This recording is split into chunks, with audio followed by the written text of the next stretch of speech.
오늘의 말씀은 누가복음 4장 23절에서 24절 말씀입니다. 예수께서 그들에게 이르시되 너희가 반드시 의사야 너 자신을 고치라 하는 속담을 인용하여 내게 말하기를 우리가 들은 바 가버나움에서 행한 일을 내 고향 여기서도 행하라 하리라. 또 이르시되 내가 진실로 너희에게 이르노니 선지자가 고향에서는 환영을 받는 자가 없느니라. 아멘.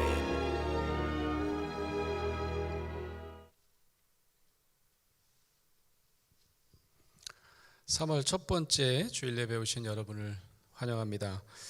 오늘은 사순절 첫 번째 주일입니다.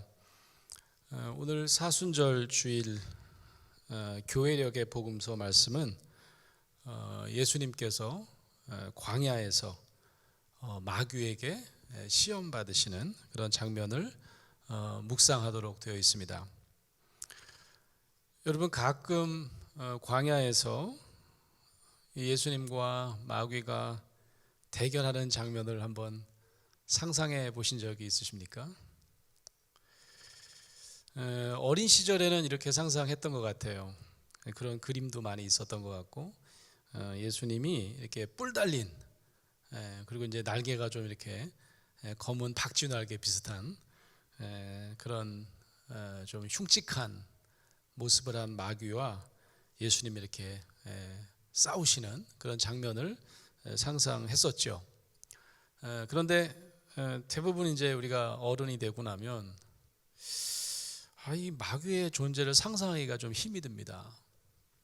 왜냐하면 우리가 마귀를 우리가 사는 이 세상에서는 눈으로 확인을 할 수가 없기 때문입니다. 그래서 마귀를 종종 우리가 어떻게 생각하나 하면 우리 인간 내면에 좀 나쁜 영향을 미치는 좀 더 심리적인 투사 같은 것이라고 상상하곤 합니다. 그래서 우리가 좀 나쁜 유혹에 빠지면 우리가 뭐라고 얘기하냐면 나 마귀의 시험을 받나 봐, 이런 얘기를 저만 하나요? 우리가 가끔 그런 상상을 하잖아요, 그죠? 마귀의 시험을 받는 것 같아. 그러니까 가시적인 모습을 이렇게 가진 실체라기보다는 우리 마음속에 어느 날 갑자기 훅 하고 들어와서 침투하는 어떤 달콤한 유혹 같은 것이라고 믿습니다.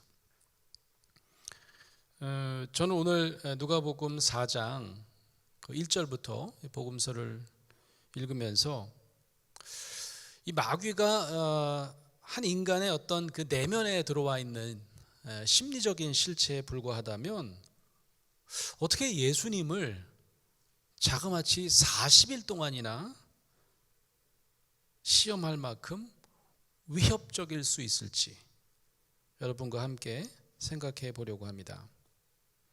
오늘 본문 말씀을 잘 보면요,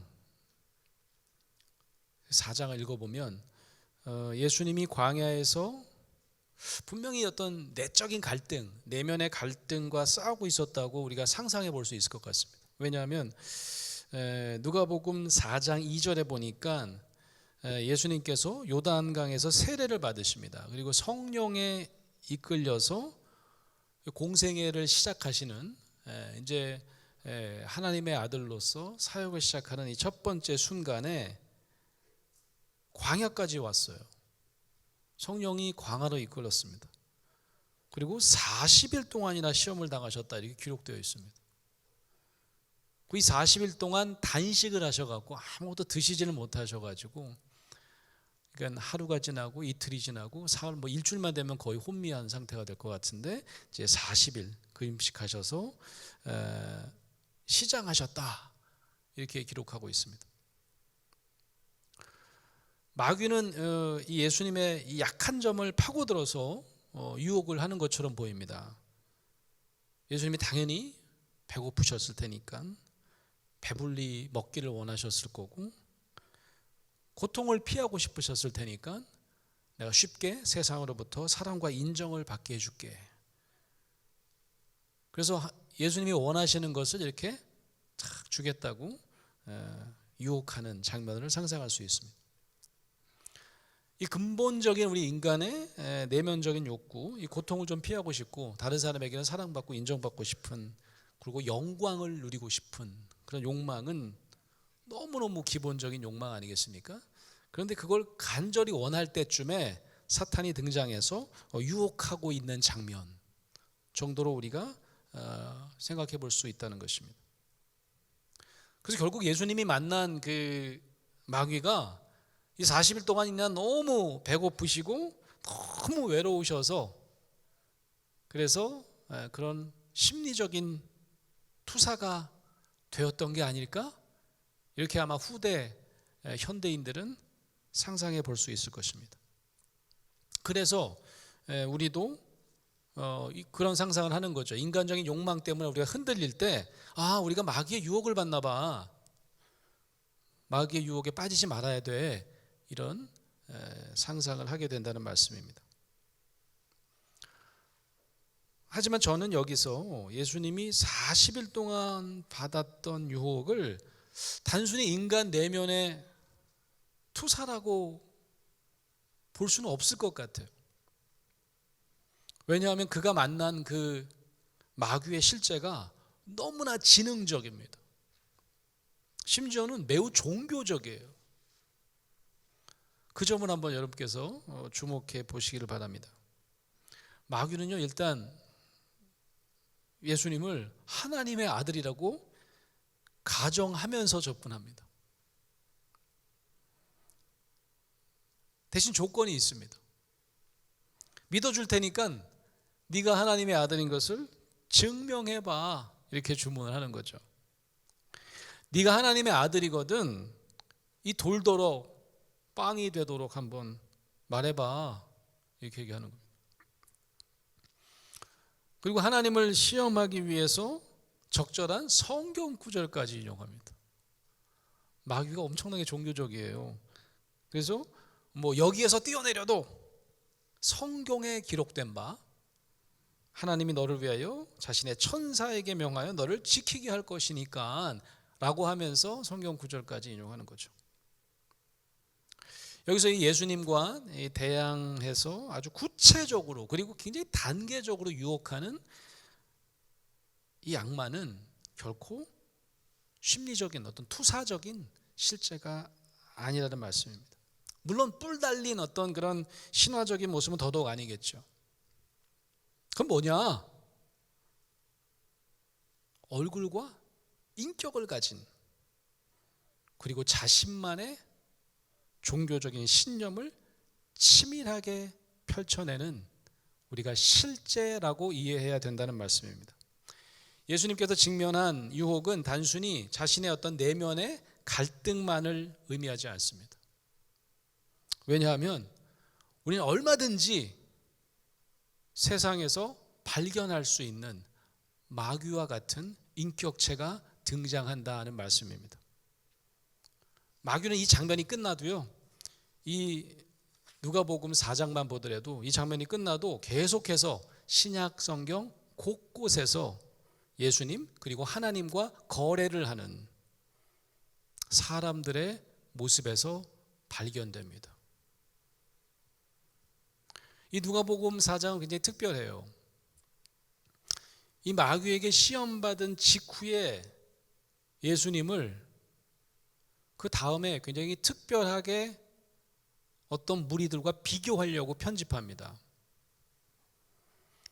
이 마귀에게 시험당하시는 장면 바로 직후에 예수님을 눈앞에 보고도 전혀 인정하지 못하고 또다시 조건을 달면서 증명을 요구하는 사람들과 대조하여 소개하고 있어요. 누구냐면 고향 사람들입니다. 이 4장을 보면 13절까지는요 마귀에게 시험당하시는 장면이 나와요. 그런 다음에 14절에 무슨 말씀이 나오냐면 이렇게 되어 있습니다. 14절에 보면 예수께서 성령의 능력으로 갈릴리에 돌아가시니 그 소문이 사방에 퍼졌고 친히 그 회당에서 여러 회당에서 가르치심에 뭇 사람에게 칭송을 받으시더라, 이런 말씀이 되어 있어요. 여기 보면 그 소문이 사방에 퍼졌고 이런 말이 나옵니다. 무슨 소문이 퍼졌다는 거죠? 그 바로 전에 우리가 누가복음 4장 그 13절까지 보면 광야에서 시험 당하시는 장면이거든요. 그러면 광야에서 시험 당하시는 소문이 사방에 퍼졌다는 얘기냐? 아니에요. 이 누가복음에는 많은 것이 생략되어 있습니다. 갈릴리로 오시기 전까지 많은 일들이 있었는데 누가복음 그걸 다 생략해요. 그래서 다른 복음서를 보고 확인을 해보면 광야에서 시험을 당하신 다음에 고향 사람 만나기 전까지 무슨 일이 있었는지 알려줍니다. 요한복음을 볼까요? 요한복음을 보면 예수님께서 이 공생애를 시작하시면서 무슨 일을 제일 먼저 하죠? 갈릴리에서 제자들을 부릅니다. 베드로를 비롯한 제자들을 부르세요. 가나의 혼인잔치에 가서 첫 번째 이적을 행하십니다. 여러분이 잘 아시는 물로 포도주를 만드는 이적을 행하십니다. 그리고 나서 이제 유월절을 지키려고 예루살렘으로 올라가시죠. 그러다가 성전에서 장사하는 사람들을 보고 어떻게 하시죠? 쫓아내십니다. 그리고 무슨 장면도 나오냐면 바리새인이에요. 바리새인이에요. 굉장히 종교적인 지도자층에 해당하는 이 니고데모라고 하는 사람이 한밤중에 예수님을 찾아옵니다. 그러니까 이쯤에 벌써 예수님은 명망이 막 생기기 시작한 거예요. 이분을 내가 찾아가 가지고 좀 물어봐야지, 내가 궁금한 거. 한밤중에 물어보죠. 거듭날 수 있습니까? 거듭남의 진리를 니고데모가 찾아옵니다. 니고데모는 어떻게 되죠? 아주 신실한 예수님의 제자가 됩니다. 나중에 보면요, 예수님을 죽이기 위해서 소집된 애들인 공회에서 예수님을 거의 변호하다시피 정당한 신문하지 않고 죄인을 죽이는 것은 불법이요 라고 하면서 간접적으로 예수님을 옹호하는 그런 인물입니다. 처형된다면 어떻게 되죠? 이 니고데모가 이 아리마대의 요셉과 함께 예수님의 시신을 매장하기도 하죠. 그래서 기독교 역사는 이 니고데모를 12제자는 아니었지만 자신의 어떤 지위와 신분을 최대한 활용한 제자라고 기록하고 있습니다. 제가 눌러서 그런가요?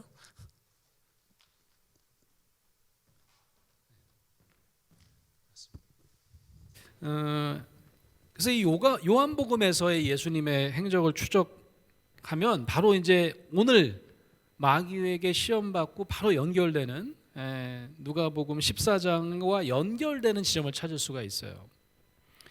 이렇게 많은 일들을 다른 사람 앞에서 보여주신 그런 후에 요한복음에 보니까 유대를 떠나서 갈릴리로 오시는 길에 사마리아에 들려서 사마리아 여인 만나시는 장면을 기억하시죠? 사마리아 여인과 대화하시고 또 사마리아 이방 사람들이에요. 이방 사람들의 청함을 받고 이틀을 유하시고 다시 갈릴리로 돌아오셨다라고 기록되어 있습니다. 요한복음에. 오늘 우리가 읽는 누가복음은 바로 그 장면입니다. 굉장히 많은 일들이 있었는데 누가복음은 어떤 의도인지 모르겠지만 이걸 다 생략합니다. 그러니까 이런 걸 다 생략한 상태에서 예수님이 갈릴리로 돌아오셨다 이렇게만 기록한 겁니다. 그러니까 사방에 퍼진 소문 14절에 보면 이게 무슨 소문일까요? 예수님이 거의 셀럽이 됐어요. 사람들에게 굉장히 유명해졌습니다. 제자도 생기고요. 12제자뿐만 아니라 니고데모 같은 제자도 생기고요. 바리새인 제자죠, 그죠?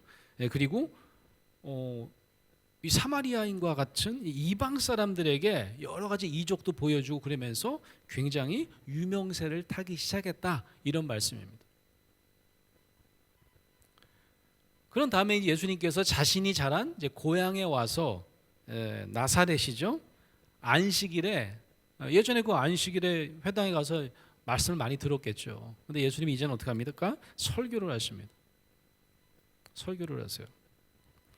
그래서 여기 보면 많은 사람들에게 뭇 사람에게 칭송을 받으시더라 이렇게 되어 있습니다. 근데 고향 사람들은 뭐라고 얘기를 하냐면 아니 저 요셉의 아들 예수 아니야? 쟤 내가 어리실 때 많이 봤던 친구인데 뭐 이런 거죠. 예수님의 설교 내용이 어떻길래 그렇게 예수 내가 아는 그 목수 아들인데 뭐 이런 얘기를 했을까 한번 생각을 해보면 굉장히 말을 잘했거나 옛날에는 말을 좀 우둔하게 했을 텐데 말을 굉장히 잘하네. 예, 그다음에 설교 말씀도 굉장히 말씀을 잘 해석하네. 뭐 이런 감동이 있어서라고 우리가 생각해 볼 수 있을 겁니다. 그죠? 옛날 같지 않네. 예, 뭐 그런 거죠. 근데 사실은 그게 아니었습니다.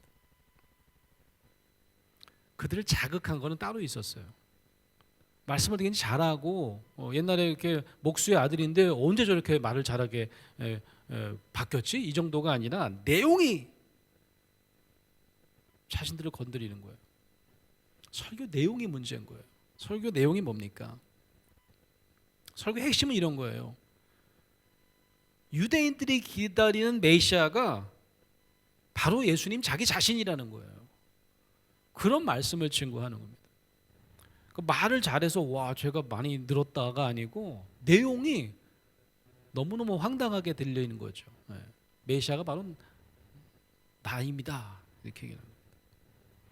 17절에 보면 선지자 이사야의 글을 드리거늘 책을 펴서 예수님께서 기록된 데를 찾으시니 18절 주의 성령이 내게 임하셨으니 이는 가난한 자에게 복음을 전하게 하시려고 내게 기름을 부으시고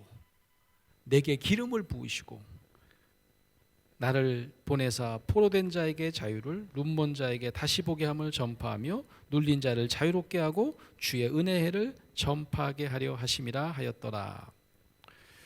이사야 말씀인데 내게 기름을 부으시고 왕에게 기름을 붓는 그런 의례인데 이게 메시아를 상징하는 행위 아니겠습니까? 우리가 기다리는 메시아도 우리를 구원해 줄 하늘의 왕, 이 메시아의 자격을 스스로 자신에게 부여하는 거예요. 내가 바로 이사야가 말한 그 사람이올시다. 이렇게 얘기를 하는 거죠. 그러니까 고향 사람들이 뭐라고 그래요? 쟤 요셉의 아들 아니야? 저 뭔 소리 하고 있어? 지가 사람의 아들이지 무슨 메시아가 돼? 이렇게 얘기를 하는 거죠. 이러면 예수님은 어떻게 하면 될까요? 아주 간단해요. 이게 역시 소문만 갖고 못 믿는구나. 역시 고향 사람들은 내 옛날 모습을 봤어가지고 그럼 어떻게 해요? 여기서 바로 그냥 이적을 보여주면 됩니다. 그 다른 장소에서 보여줬던 이적들을요 그냥 보여주시면 돼요. 간단해요. 그러면 깜짝 놀라갖고 요셉의 아들인데 역시 좀 다르긴 다르네 이럴 거 아니겠습니까? 근데 예수님의 태도는 어땠는지 아십니까? 오늘 요절 말씀이죠. 23절에 보니까 예수께서 그들에게 이르시되 너희가 반드시 의사야 너 자신을 고치라 하는 속담을 인용하여 내게 말하기를 우리가 들은 바 가버나움에서 행한 일을 내 고향 여기서도 행하라 하리라. 여기서 예수님이 인용하신 우리 유대 속담을 잘 이해해야 돼요. 뭐 대단하게 어려운 속담은 아닌데 의사야 내 자신을 고치라 이게 뭘까요? 우리가 감기 걸려가지고 내과를 찾아갔어요. 기침 감기가 있어갖고 그랬더니 의사가 마스크 쓰고 막 콜록콜록 기침하고 있는 거예요. 콧물 질질 흘리고. 그럼 어떡할까요? 환자가 아우 네 자신이나 고쳐라 이씨. 그리고 어떻게 해요? 그냥 병원에서 다시 나온다는 얘기예요. 의사한테 도망쳐 나온다 그런 속담입니다. 유대 속담이에요. 이 나사렛 사람도 이 요셉의 아들이었던 예수를 분명히 기억하고 있는데 아니 가버나움에서는 뭐 엄청난 이적을 행하고 막 메시아라고 칭송받는다는 거예요. 야 그래? 그러면 내 앞에서 한번 보여줘봐. 그럼 내가 믿을게. 이런 얘기를 하는 겁니다. 아니 의사가 어떻게 콧물을 질질 흘리고 있어. 너도 못 고치는데 네가 어떻게 나를 고친다는 거야. 됐어. 라고 도망 나오는 것과 비슷한 맥락에서 예수님께서 이런 말씀을 하시는 겁니다. 여러분 예수님이 인용하신 이 유대 속담 의사야 내 자신을 고치라 라고 하는 속담은 제가 보기에는 신학적으로도 굉장히 의미가 있는 말씀이세요. 조건부 신앙입니다. 기적을 보여주면 내가 믿을게요. 복을 내려주면 정말 잘 믿을게요. 하지만 하나님이 내가 원하는 것을 보여주지 않으면 에이, 난 믿을 수 없어. 이런 조건부 신앙을 상징적으로 보여주는 속담인 거죠. 가만 보시면요, 광야에서 만난 마귀도 이와 똑같이 합니다. 마귀도 이렇게 얘기했어요. 심지어는 성경 구절까지 인용하는 종교성을 가지고 있다고 제가 했죠. 마귀가 보여준 태도도 똑같이 조건부 신앙입니다. 네가 만일 하나님의 아들이거든 이 돌들에게 명해서 떡이 되게 해봐. 그럼 내가 믿을게. 만약 네가 하나님의 아들이거든 성전 꼭대기에서 뛰어내려 봐봐. 그럼 내가 믿어줄게. 그런데 예수님은요, 이런 조건부 신앙에 한결같이 대응하십니다. 예수님은 충분히 하실 수 있지만 그런 조건부 신앙을 시험하는 태도에 전혀 응하지 않으셨어요. 이유가 뭘까요? 이유는 한 가지입니다. 12절에 보면 알 수 있어요. 예수께서 대답하여 이르시되 주 너희 하나님을 시험하지 말라 하였느니라. 이 나사렛 사람들에게도요, 예수님의 반응은 동일했습니다. 조건을 다는 신앙, 그건 무의미하다고 보신 거예요. 그 무조건적인 신앙이 아니라 그 누구나 할 수 있는 반응이라는 거죠. 기적을 일으키고 병을 고쳐주니까 와 하는 거, 이건 누가 못해? 하나님에 대한 전적인 신뢰가 아니라는 거죠. 어린아이가요, 아주 어릴 때는 그 엄마 아빠한테 몸을 붕 날려가지고 그냥 확 안기는 걸 잘하잖아요. 그때는 뭐 아무 생각도 없고 아이들이, 제가 볼 때는 엄마 아빠에 대한 무한한 신뢰가 있는 것 같아요. 그러니까 몸을 붕 날려가지고, 그럼 뭐 우리가 뭐 아이가 조그마할 때는 뭐 떨어뜨리거나 그럴 일도 없죠. 근데 이제 점점 크면 어떻게 될까요? 점점 크면 몸을 날려서 자신의 몸을 부모에게 맡기기가 점점 어려워집니다. 아버지 허리도 안 좋은데 내가 몸을 푹 날려가지고 그러려면 뭐 아빠 나 잡을 수 있겠어? 이것부터 확인해 봐야 될 거 아니겠어요? 아니면 어떤 소파에 앉아 있을 때 뭐 몸을 날려서 아버지한테 안기는 건 가능할지 모르겠지만, 우리가 누군가를 전적으로 신뢰하고 우리의 몸과 우리의 인생과 우리의 모든 것을 거는 일은 결코 쉬운 일이 아닙니다. 신약 성경에 보니까요, 마귀와 똑같이 조건부 신앙을 가진 사람들이 끊이질 않고 등장합니다. 심지어 예수님의 최후 십자가 도상에서도 로마 군인들과 군중들이 뭐라고 비아냥거리고 이야기했는지 기억나시죠? 네가 하나님의 아들이거든 자기를 구원하고 십자가에서 내려와 봐, 이렇게 외쳤던 거 기억하십니까? 그럼 믿을게. 이게 바로 조건부 신앙이죠. 마귀가 꼭 뿔 달린 사람이 날개 달려갖고 막 나를 공중에서 위협하고 그런 존재가 아니라는 말씀입니다. 십자가를 바라보는 군중들도 마귀와 똑같은 태도로 예수님을 시험하고 떠나갔습니다. 저가 남은 구원하였으되 자기는 구원할 수가 없구나. 그럼 난 안 믿을래 하고 예수의 십자가를 뒤로 하고 떠나갔던 거죠. 의사야, 네 자신이나 고쳐라 하고 떠나가는 유대인들과 똑같다는 말씀입니다. 십자가에서 내려오라, 네가 하나님의 아들이 십자가에서 내려와 보라니까. 이런 사람들에게 보란 듯이 십자가에서 예수님께서 내려오셨다면 어떻게 됐을까요? 그들에게 하나님에 대한 절대적인 신뢰가 생겼을까요? 저는 아닐 것 같아요. 아마 또 다른 조건을 붙여가지고 하나님의 능력을 시험했을 거예요. 이것도 해보세요, 저것도 해보세요. 예수님이 결코 그들의 조건부적인 실험, 하나님의 능력을 테스트하는 그 태도에 응할 수 없었던 진짜 이유는 바로 우리를 향하신 하나님의 무한한 사랑을 우리가 깨닫고 우리도 그분에 대한 무한한 신뢰를 가질 수 있도록 돕기 위함이었습니다.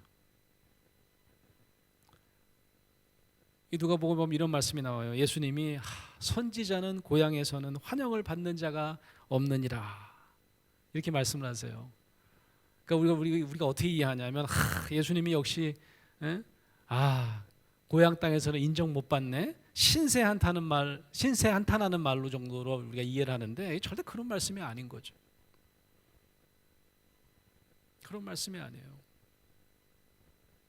선지자 엘리야 시대에 완악했던 이스라엘 백성들로 인해서 한 3년 반에 걸친 가뭄을 겪었지만 오히려 이방 사람이었던 한 과부에게만 조건 없이 환영받았다 라는 말씀을 하십니다. 신세한탄한 게 아니고요. 선지자 엘리사 시대에는 이스라엘에 많은 나병 환자가 있었지만 오직 고침을 받은 이는 수리아 사람 나만 뿐이었음을 강조합니다. 예수님은 유대인이기 때문에 그리고 율법을 잘 준수했기 때문에 저절로 구원받는 게 아니라는 말씀을 강조하는 것이요. 그 뭡니까? 조건 없이 무조건 믿는 이들에게 구원의 축복이 주어진다는 점을 강조하고 있습니다. 오히려 이방인들을 향한 하나님의 사랑, 하나님의 구원 계획을 선포하셨던 거죠. 사랑하는 성도 여러분, 우리가 보통 마귀는 하나님을 시험하는 자 이렇게 정의할 수 있겠죠. 그렇다면 어떤 조건을 걸어서 믿고자 하는 사람들, 성경에도 많이 등장하고 우리 주변에도 많은 것 같아요. 이런 사람들은 결코 마귀와 크게 다르지 않다는 점을 누가복음은 명확하게 대조적으로 보여주고 있습니다. 누가복음 4장 말씀을 우리 함께 드라마 바이블로 묵상해 보시겠습니다. 제4장. 예수께서 성령의 충만함을 입어 요단강에서 돌아오사 광야에서 40일 동안 성령에게 이끌리시며 마귀에게 시험을 받으시더라. 이 모든 날에 아무것도 잡수시지 아니하시니 날수가 다함에 줄이신지라. 마귀가 이르되 네가 만일 하나님의 아들이거든 이 돌들에게 명하여 떡이 되게 하라. 기록된 바 사람이 떡으로만 살 것이 아니라 하였느니라. 마귀가 또 예수를 이끌고 올라가서 순식간에 천하 만국을 보이며 이르되 이 모든 권위와 그 영광을 내가 네게 주리라. 이것은 내게 넘겨준 것이므로 내가 원하는 자에게 주노라. 그러므로 네가 만일 내게 절하면 다 내 것이 되리라. 기록된 바 주 너의 하나님께 경배하고 다만 그를 섬기라 하였느니라. 또 이끌고 예루살렘으로 가서 성전 꼭대기에 세우고 이르되 내가 만일 하나님의 아들이거든 여기서 뛰어내리라. 기록되었으되 하나님이 너를 위하여 그 사자들을 명하사 너를 지키게 하시리라 하였고 또한 그들이 손으로 너를 받들어 내 발이 돌에 부딪히지 않게 하시리라 하였느니라. 주 너의 하나님을 시험하지 말라 하였느니라. 마귀가 모든 시험을 다한 후에 얼마 동안 떠나니라. 예수께서 성령의 능력으로 갈릴리에 돌아가시니 그 소문이 사방에 퍼졌고 친히 그 여러 회당에서 가르치심에 무사람에게 칭송을 받으시더라. 예수께서 그 자라나신 곳 나사렛에 이르사 안식일에 늘 하시던 대로 회당에 들어가사 성경을 읽으려고 서심해 선지자 이사야의 글을 들이거늘 책을 펴서 이렇게 기록된 데를 찾으시니 곧 주의 성령이 내게 임하셨으니 이는 가난한 자에게 복음을 전하게 하시려고 내게 기름을 부으시고 나를 보내사 포로된 자에게 자유를 눈먼 자에게 다시 보게 함을 전파하며 눌린 자를 자유롭게 하고 주의 은혜의 해를 전파하게 하려 하심이라. 책을 덮어 그 맡은 자에게 주시고 앉으시니 회당에 있는 자들이 다 주목하여 보더라. 이에 예수께서 그들에게 말씀하시되 이 글이 오늘 너희 귀에 응하였느니라. 그들이 다 그를 증언하고 그 입으로 나오는 바 은혜로운 말을 놀랍게 여겨 이 사람이 요셉의 아들이 아니냐? 너희가 반드시 의사야 너 자신을 고치라 하는 속담을 인용하여 내게 말하기를 우리가 들은 바 가버나움에서 행한 일을 네 고향 여기서도 행하라 하리라. 내가 진실로 너희에게 이르노니 선지자가 고향에서는 환영을 받는 자가 없느니라. 내가 참으로 너희에게 이르노니 엘리야 시대에 하늘이 3년 6개월간 닫히어 온 땅에 큰 흉년이 들었을 때 이스라엘에 많은 과부가 있었으되 엘리야가 그중 한 사람에게도 보내심을 받지 않고 오직 시돈 땅에 있는 사렙다의 한 과부에게 뿐이었으며 또 선지자 엘리사 때에 이스라엘에 많은 나병 환자가 있었으되 그 중에 한 사람도 깨끗함을 얻지 못하고 오직 수리아 사람 나아만 뿐이었느니라. 회당에 있는 자들이 이것을 듣고 다 크게 화가 나서 일어나 동네 밖으로 쫓아내어 그 동네가 건설된 산낭떠러지까지 끌고 가서 밀쳐 떨어뜨리고자 하되 예수께서 그들 가운데로 지나서 가시니라. 갈릴리의 가버나움 동네에 내려오사 안식일에 가르치시매 그들이 그 가르치심에 놀라니 이는 그 말씀이 권위가 있음이로라. 회당에 더러운 귀신 들린 사람이 있어 크게 소리질러 이르되 나사렛 예수여, 우리가 당신과 무슨 상관이 있나이까? 우리를 멸하러 왔나이까? 난 당신이 누구인 줄 아노니 하나님의 거룩한 자니이다. 예수께서 꾸짖어 이르시되 잠잠하고 그 사람에게서 나오라. 귀신이 그 사람을 무리 중에 넘어뜨리고 나오되 그 사람은 상하지 아니한지라.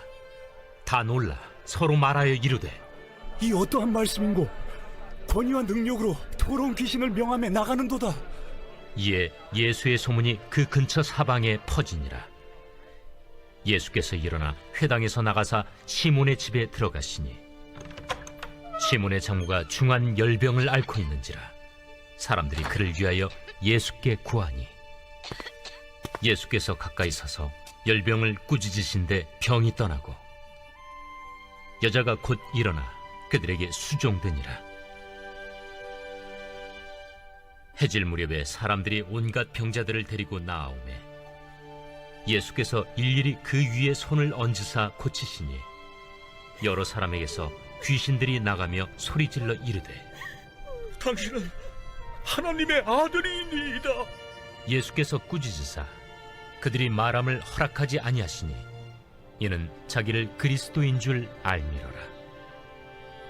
날이 밝음에 예수께서 나오사 한적한 곳에 가시니 무리가 찾다가 만나서 자기들에게서 떠나시지 못하게 만류하려 하매 내가 다른 동네들에서도 하나님의 나라 복음을 전하여야 하리니 나는 이 일을 위해 보내심을 받았노라 하시고 갈릴리 여러 회당에서 전도하시더라.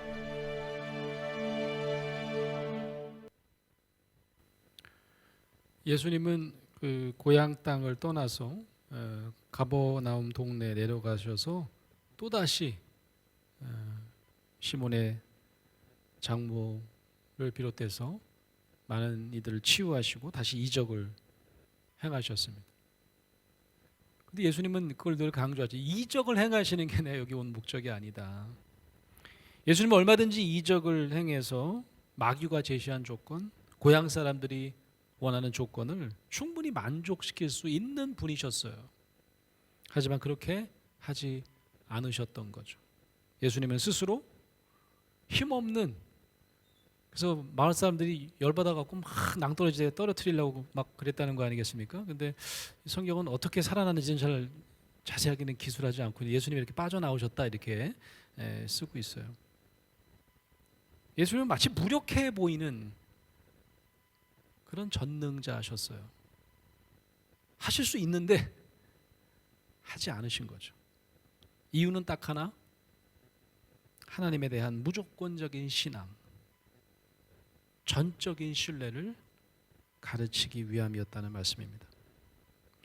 마귀는 타락한 천사이거나 신화적인 존재가 아니라 우리와 똑같은 얼굴을 가지고 우리와 같은 인격을 가지고 때로는 매우 종교적인 모습을 가진 실제라는 말씀입니다. 오히려 나는 신앙의 사람이야, 난 헌신하는 사람이야 라고 하지만 조건을 가지고 하나님을 믿는, 그래서 하나님을 시험하려고 드는 크리스찬들이 적지 않은 것 같습니다. 이 병만 고쳐주시면 제가 잘 믿겠습니다. 좋은 직장 주시면 제가 더욱 잘 믿겠습니다. 조금만 경제적인 여유를 좀 주시면 하나님을 위해서 쓰겠습니다. 사랑하는 성도 여러분, 우리에게 하나님의 능력을 우리가 제시하는 조건을 가지고 시험하는 경우는 없습니까? 저는 있는 것 같아요. 저는 기도 중에 그런 조건을 거는 제 자신을 발견합니다. 이것만 잘 해결해 주시면 더욱 잘 믿고 더욱 잘 따르겠습니다. 사순절 첫 번째 주일, 아무런 조건 없이 우리에게 값없이 주신 믿음의 선물을 가지고 아무런 조건 없이 주께 헌신하기로 결단하는 저와 여러분 되시기를 간절히 축원합니다.